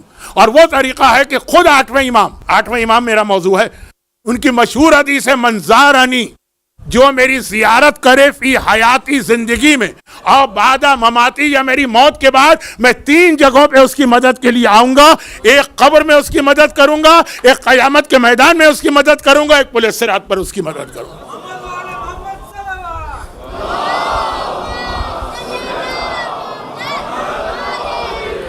یہ 8ویں کی زیارت، ایک جملہ کہہ رہا ہوں، یہ بہت زیادہ ریسرچ والا جملہ نہیں، لیکن زیارت ہر امام معصوم کی ثواب لاتی ہے. بہت فضیلتیں، پوری کتابیں ہیں، خود کامل الزیارات میں دیکھ لیجیے. رسول خدا سے لے کے 11ویں امام تک کی زیارت کی فضیلتیں. لیکن شاید یہ والی ایسی حدیث شاید کہ جس میں امام نے ضمانت و گارنٹی لی، یہ ہے کہ آقا حسین کی زیارت کو جاؤ تو اللہ اتنے گناہ معاف کرے گا، ہر قدم پر اتنی فضیلتیں دے گا. لیکن امام معصوم کہے کہ میں گارنٹی لیتا ہوں، میں ضمانت دیتا ہوں، تبھی تو امام ضامن کہلا رہے ہیں. خالی ہرن کی وہ ہرنی کے بچے والے مسئلے کی وجہ سے امام ضامن نہیں ہے، وہ ضمانت لے رہے ہیں کہ میری زیارت کرو تو قبر میں بھی میں آؤں گا. پھر کہاں کا عذاب؟ قیامت میں بھی میں آؤں گا، جب نامہ اعمال تولا جائے گا، بولے صراط پر بھی میں آؤں گا. یہ ذمہ داری 8واں امام لے رہا ہے. ہم تو جسارت نہیں کر سکتے امام سے، لیکن 8واں امام کہہ رہا. اور اس کے ساتھ پھر اس جملے کو ملا دی کہ من بکا علی الحسین او ابکا او تبا کا وجبت لہ الجنہ، اور حسین پر آنسو بہاؤ تو دیکھو کس طرح جنت واجب ہوتی ہے. غم حسین زیارت امام رضا. اس کے ساتھ میری امام رضا کے حوالے سے 2 دن کی گفتگو مکمل ہوئی. اور غم حسین کی بات آئی تو یاد رکھیے گا کہ عزاداری کے حوالے سے سب سے زیادہ حدیثیں بھی 8ویں کے حوالے سے آئی ہیں. پورا مہینہ محرم کا امام سوگ مناتے تھے. اور کربلا کا غم تو ایسا کہ خالی امام معصوم ہی غم نہیں کرتے تھے، کوئی اور بھی ان کے ساتھ تھا. بہت جلدی، کیونکہ ان مصائب اس سال کے عشرے میں اب تک مصائب میں زندان شام کے مصائب پڑھنے کا موقع نہیں ملا، تو آج 2 جملے سن لی. شام کا قید خانہ ہے، یہ جملہ تو آپ نے سنا کہ وہاں چھت بھی نہیں ہے، زمین پہ بچھانے کا فرش بھی نہیں ہے، اور ایک سے ایک ظالم و سنگدل کو ڈھونڈ کے یزید لاتا ہے اور اس قید خانے کا نگران بناتا ہے. تو آخر اس کو ڈھونڈنے کی ضرورت کیا پڑتی ہے؟ وہ ظالم ترین کو لے کے آتا ہے، لیکن وہ ظالم ترین بھی جب اہل بیت کی مظلومیت کو دیکھتا ہے، وہ اہل بیت کا چاہنے والا بنتا ہے، یزید کو فوراً اس کو ہٹانا پڑتا. اور انہی ظالم ترین زندانیوں میں سے ایک ایسا کہ ایک دن وہ میرے مظلوم آقا سجاد کے پاس آتا ہے اور کہتا ہے فرزند رسول، جب میں یہاں پہ آیا تھا تو آپ کے خاندان اتنی دشمنی، بغض اور عداوت رکھتا تھا، لیکن اب میں آپ کے خاندان کا ایسا محب بن گیا ہوں آپ کی مظلومیت دیکھی ہے میں نے. لیکن مولا صرف ایک ریکویسٹ اور درخواست ہے, آپ ایسا تو نہ کریں نا کہ میں بھی مارا جاؤں, میرے گھر والے بھی مارے جائیں, میرے بچے بھی مارے جائیں. امام نے کہا تیرا جملہ بتا رہا ہے تجھے ہم سے کوئی شکایت ہو گئی؟ ہم نے تو آج تک کوئی ایسا کام کر ہی نہیں سکتے. فرزند رسول ہاں ایک شکایت, اور وہ یہ کہ میں جتنا میرے اختیار میں ہے اتنی میں سہولتیں دے رہا ہوں نا, لیکن پھر دیکھیے آپ کے خاندان کی کوئی بیوی رات کے وقت باہر نکل کے, قید خانے سے نکل کے وہ قید خانے کے دروازے کے باہر بیٹھتی ہیں, وہاں ماتم شروع کرتی. اگر یزید کو پتہ چل جائے تو میرا زن بچہ کولو پلوا دے گا. مولا سجاد نے کہا ایک بات بتا دے, جب شام کو تو جاتا ہے واپس اپنے ہاتھ سے دروازہ لاک کر کے جاتا ہے؟ کہا ہاں مولا. جب فجر کے قریب آتا ہے تو اپنے ہاتھ سے دروازہ کھولتا ہے, لاک کھولتا ہے؟ کہا جی. کہا یہ دروازہ کھلا ہے؟ نہیں. قفل کھلا ہے؟ نہیں. کہا جب ساری رات قید خانہ بند ہے تو اگر کوئی بیوی باہر جانا بھی چاہیں تو کیسے جائیں گی؟ اب چکرا گیا کہ ہاں فرزند رسول یہ بات تو آپ صحیح کہہ رہے ہیں. مولا نے کہا تجھے دھوکہ کیسے ہوا کہ ہم میں سے کوئی بیوی باہر جاتی؟ کہا دو وجہ سے. نمبر ایک, ان کا لباس وہی ہے جو آپ کے خاندان کا لباس ہے. آپ کو پتا ہے نا کہ عرب کے علاقے میں ہر علاقے کا لباس الگ ہوتا ہے. بحرینی ابا الگ ہے, کویتی ابا الگ ہے, عمانی ابا الگ ہے. لباس وہی ہے جو آپ کے گھرانے کا. چلیں پھر بھی لباس ہو سکتا ہے کہیں سے لے لیا. ان کے نوحے اور بہن بھی وہی ہیں جو سارا دن میں یہاں سنتا ہوں. کبھی کہہ رہی ہوتی ہیں ہائے میرا حسین, کبھی کہہ رہی ہوتی ہیں ہائے میرا اکبر. مولا سجاد نے کہا اچھا اب اگر وہ بیوی نظر آئے تو مجھے بلا لینا. مولا آتے ہیں قید خانے میں. زینب نے گھبرا کے پوچھا سجاد یہ ظالم کا آدمی اتنی دیر کیا بات کرتا رہا؟ مولا نے تفصیل بتائی. زینب نے حیران ہو کر کہا اچھا تو جب وہ بیوی نظر آئے تو بیٹا سجاد مجھے بھی ساتھ لے جانا. اسی رات کو آدھی رات کا وقت ہے, زندانی دوڑا آیا. کہا فرزند رسول ذرا چلے, وہ بیوی آج بھی باہر بیٹھی بھی ماتم کر رہی. مولا سجاد کو تو پتا ہے نا, لیکن آواز دی پھوپھی اماں ذرا چلیے. دونوں باہر آئے. رات کا وقت, آدھی رات, سناٹا, آدم نہ آدم ذات کوئی بھی نہیں ہے. مولا نے دیکھا واقعاً ایک بیوی زمین پہ بیٹھی ہوئی ماتم کر رہی. زندانی کو ایک طرف لے گئے. زینب کبریٰ آگے بڑھتی اور آگے بڑھ کے کہا کہ میں علی کی بیٹی پہلے تو آپ کا شکریہ ادا کرتی ہوں. جب سے کربلا میں میرا بھرا گھر لٹا ہے کسی نے میرے گھر والوں کا ماتم نہیں کیا, آپ نے میرے گھر کا ماتم کیا. نقاب پڑی ہے بیوی کے چہرے پہ. نقاب کے پیچھے سے آواز آئی کہ ارے اس گھر کا ماتم میں نہ کروں تو اور کون کرے گا؟ زینب تڑپ گئی. کہا بی بی آپ کی آواز جانی پہچانی لگ رہی ہے, ایسا لگ رہا ہے یہ آواز میں نے بہت سنی ہے. للہ اپنا تعارف تو کرا دیجئے. بھائی اتنا کہنا تھا. ایک بار بی بی نے چہرے سے نقاب ہٹائی. زینب نے دیکھا میری دکھیاری ماں, میری مظلومہ ماں, میری معصومہ ماں فاطمہ زہرا میرے سامنے ہے اور کہہ رہی ہے زینب بیٹی گھبرانا نہیں, کربلا سے شام میں تیرے ساتھ ہر منزل پر آئی, بڑی سے بڑی مصیبت آئے فاطمہ تیرے ساتھ اس مصیبت میں اجرکم اللہ. خدا بندہ اس گریے کا واسطہ ان کی ساری حاجتیں پوری فرما, ہر پریشانی سے محفوظ فرما, ظہور امام میں تعجیل فرما.